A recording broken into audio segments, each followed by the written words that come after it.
আসসালামু আলাইকুম বন্ধুরা, আশা করি সবাই ভালো আছেন। আপনারা সবাই দেখতেছেন কৃষি টেক ইউটিউব চ্যানেল এবং এমডি মেহেদী হাসান মিরাজ ফেসবুক পেজ। দর্শক বন্ধুরা, আজকে আমাদের এই ছোট্ট ভিডিও আলোচনা বিষয় হচ্ছে ধানে আমরা কখন কী পরিমাণে পিজিআর স্প্রে করব বা ধানের জন্য সবচেয়ে সেরা পিজিআর কোনগুলো, এবং ধানে পিজিআর স্প্রে করলে ধানে কোনো ক্ষতি হয় কিনা, বা ধানে পিজিআর স্প্রে করলে এই ধানের বীজ কি আমরা আগামী বছর আবার রোপণ করতে পারবো কিনা, এই বিষয়ে কিন্তু আজকে তথ্য দেওয়ার চেষ্টা করব।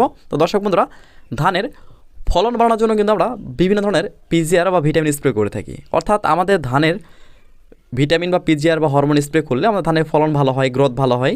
তো এর জন্য কিন্তু আমরা বিভিন্ন ধরনের পিজিআর বা ভিটামিন স্প্রে করে থাকি। তো আসলে সঠিক সময় যদি সঠিকভাবে পিজিআর স্প্রে করতে না পারি, আমাদের কিন্তু ধানের ফলন কখনোই বেশি পাবো না, বা টাকা নষ্ট হবে, কিন্তু ভিটামিন বা পিজিআর স্প্রে করে ধানের ফলন ভালো পাবো না। তো দর্শক বন্ধুরা, আজকের এই ভিডিওটি আপনাদের জন্য, যারা ধানে পিজিআর বা ভিটামিন স্প্রে করতে চান অবশ্যই কিন্তু ভিডিওটি না টেনে দেখবেন। ধানে কোন কোন পিজিআর স্প্রে করতে পারবেন বাংলাদেশে এবং পার্শ্ববর্তী দেশ ইন্ডিয়াতে। তো দর্শক বন্ধুরা, এক নাম্বার স্টেপে আমি এনেছি ধানের সবচেয়ে জনপ্রিয় একটি পিজিআর হচ্ছে এসিআই কোম্পানির ফ্লোরা। দর্শক বন্ধুরা, এই ফ্লোরা ভিটামিনটি কিন্তু ধান খেতের জন্য অত্যন্ত ভালো। এসিআই কোম্পানি কিন্তু আরও বিভিন্ন ধরনের ভিটামিন বা পিজিআর আছে, বাট আমি কিন্তু এইটাকে সিলেকশন করেছি কারণ এটা নাইট্রেন বেনজিন 20% এই গ্রুপের একটি পিজিআর, যেটা বাংলাদেশ সহ ভারতেও পাওয়া যায়। শুধুমাত্র নাম আলাদা, বাট এই যে নাইট্রেন বেনজিন 20% গ্রুপের পিজিআরটি বাংলাদেশ এবং ইন্ডিয়াতে অ্যাভেলেবেল পাওয়া যায়। তো চাইলে আপনারা এই নাইট্রেন বেনজিন 20% অথবা ফ্লোরা এই ভিটামিনটি অনুমোদন মাত্রা, যেটা প্যাকেটে গায়ে লেখা আছে বা বোতলে গায়ে লেখা আছে, একদম সেম সেই অনুযায়ী ধানে স্প্রে করতে পারবেন। আচ্ছা, দ্বিতীয় স্টেপ হচ্ছে বায়ার কোম্পানির একটি ভিটামিন আছে, নাম হচ্ছে কমপ্লেক্সার। আসলে দর্শক বন্ধুরা, বায়ার কোম্পানির কমপ্লেক্সার এই ভিটামিনটি কিন্তু অত্যন্ত জনপ্রিয় একটি ভালো ভিটামিন বা পিজিআর যেটা বলতে পারেন। এটা বিভিন্ন ধরনের ফসলে ব্যবহার করা যায়। আসলে ধান ফসলের জন্য কিন্তু অত্যন্ত ভালো মানের একটি পিজিআর কমপ্লেক্সার। তো চাইলে কিন্তু আপনারা এই কমপ্লেক্সার ভিটামিনটি ধানে নিঃসন্দেহে স্প্রে করতে পারেন, ধানের ভালো ফলন হবে।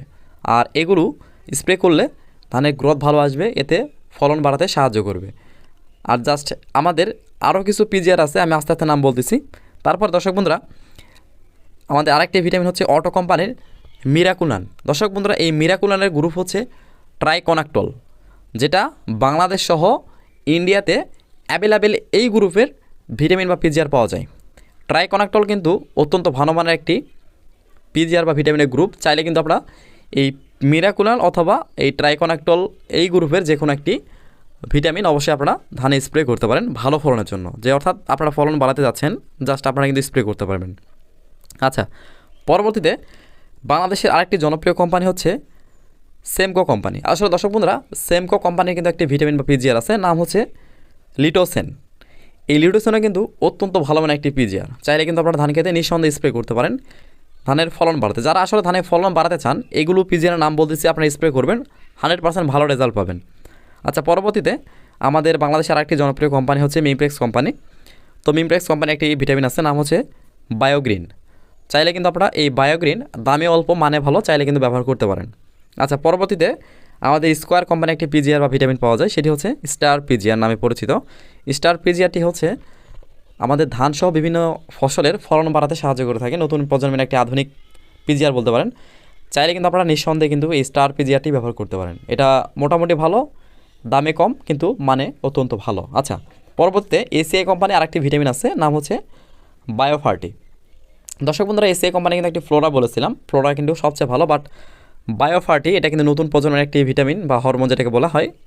তো চাইলে কিন্তু আপনারা এই বায়োফার্টি এটাও ব্যবহার করতে পারেন। আচ্ছা, পরবর্তী স্টেপ হচ্ছে আমাদের বাংলাদেশ এবং ইন্ডিয়ার জনপ্রিয় আরেকটি কোম্পানি হচ্ছে সিনজেন্টা কোম্পানি। আসলে সিনজেন্টা কোম্পানি কিন্তু প্রোডাক্টগুলো দেখে আমাদের কিন্তু কখনো আসলে সন্দেহ করার কিছু থাকে না, এগুলো স্প্রে করলে মোটামুটি ভালো ফলাফল পাওয়া যায়। তো সিনজেন্টা কোম্পানির দুটি পিজিআর বা ভিটামিন পাওয়া যায়। একটি হচ্ছে প্রোটোজিম, এটা বাংলাদেশে অ্যাভেলেবেল পাওয়া যায়। চাইলে আপনারা প্রোটোজিমটি ব্যবহার করলেও ধানের ফলন ভালো পাবেন, ধানের গ্রোথ ভালো আসবে। এবং পরবর্তী স্টেপ হচ্ছে সিনজেন্টা কোম্পানি ইসিবিওন নামে একটি পিজিআর বা ভিটামিন পাওয়া যায়। ইসিবিওন এটা কিন্তু বাংলাদেশে অ্যাভেলেবেল নেই, বাট ইন্ডিয়াতে কিন্তু একদম সেইভাবে পাবেন, অর্থাৎ যে কোনো জায়গাতে পেয়ে যাবেন ইসিবিওন। চাইলে কিন্তু আপনারা ইসিবিওন পিজিআর বা ভিটামিনটি অবশ্যই ধান খেতে স্প্রে করতে পারেন ধানের ফলন বাড়াতে। দর্শক বন্ধুরা, মোটামুটি কিন্তু আমরা 8 থেকে 10টি পিজিআর নাম জানলাম, এগুলো কিন্তু ধানের ফলন বাড়ানোর জন্য অত্যন্ত ভালো। আরও বিভিন্ন কোম্পানি আছে, ভালো ভালো কোম্পানি আছে, সেগুলো নাম অতগুলো বলতে পারলাম না, বাট আপনারা যেগুলো ভালো ব্র্যান্ড কোম্পানি আপনাদের ব্যবহার করে ভালো রেজাল্ট পেয়েছেন সেগুলো ব্যবহার করবেন। কখনোই নর্মাল কোনো কোম্পানির প্রোডাক্ট ব্যবহার করার চেষ্টা করবেন না, ধানের ফলন ভালো হবে না। এখন এতগুলো পিজিআর কথা বললাম, তো এখন এগুলো ব্যবহার করবেন কখন ধানে, সঠিক ব্যবহারটা তো জানতে হবে আমাদের। তো দর্শক বন্ধুরা, ধানে ভিটামিন বা পিজিআর স্প্রে করার সঠিক নিয়ম হচ্ছে আমরা 2 থেকে 3 বার স্প্রে করতে পারবো। কখন স্প্রে করতে পারবো? চারা রোপণে 20 থেকে 25 দিন বসে একবার, 40 থেকে 45 দিন বসে একবার এবং 65 থেকে 70 দিন বসে একবার। অর্থাৎ আমাদের এই সময়গুলো হচ্ছে ধানের দৈহিক বৃদ্ধির পর্যায়। অর্থাৎ আমাদের কিন্তু ধানটা বের হয় না এই সময় এসে, আমাদের ধানে গ্রোথ ভালো হয় বা পাতা বৃদ্ধি হয়, কুশি বৃদ্ধি হয়, এইগুলো সময় কিন্তু আমাদের ভিটামিন বা পিজিআর বা হরমোনের প্রয়োজন আছে। অনেকে মনে করেন যে ভাই ধান বের হয়ে গেলে কোন ধরনের পিজিআর বা ভিটামিন দিতে পারবো ধানে ভালো ফলনের জন্য। আসলে দর্শক বন্ধুরা, একটা জিনিস মনে রাখবেন, ধান বের হওয়ার পর ধানে কোনো পিজিআর বা ভিটামিন দিয়ে কোনো ভালো রেজাল্ট পাবেন না, বাট আগে আমাদের দিতে হবে। ধানের ফলন বাড়াতে আমাদের কিন্তু ধানের শীষ বের হয়ে যাওয়ার আগে স্প্রে করতে হবে। তো বিষয়টা অবশ্যই মাথায় রাখবেন, ধানে পিজিআরগুলো স্প্রে করবেন।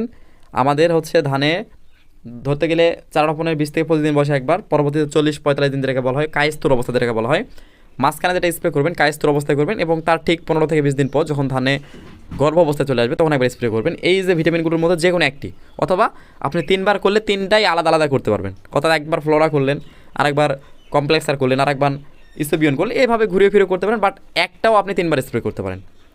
তো এগুলো স্প্রে করলে অবশ্যই ধানের ফলন কিন্তু বিঘা প্রতি 2 থেকে 4 মণ বেশি করা সম্ভব, যদি সঠিক সময়ে মাটিতে সুষম সার প্রয়োগ করা থাকে। অর্থাৎ যদি আপনি সঠিকভাবে সঠিক সময় সার প্রয়োগ না করে থাকেন, ভালো জাত চাষ না করে থাকেন এবং সঠিক সময়ে যদি রোগবালাই দমন না করে থাকেন, কখনোই কিন্তু ভালো ফলন আশা করতে পারবেন না। তো দর্শক বন্ধুরা, যদি ভিডিওটি ভালো লাগে থাকে অবশ্যই লাইক, কমেন্ট, শেয়ার করবেন এবং কৃষিভিত্তিক টিপস পেতে অবশ্যই চ্যানেলকে সাবস্ক্রাইব করে পাশে থাকবেন। আল্লাহ হাফেজ।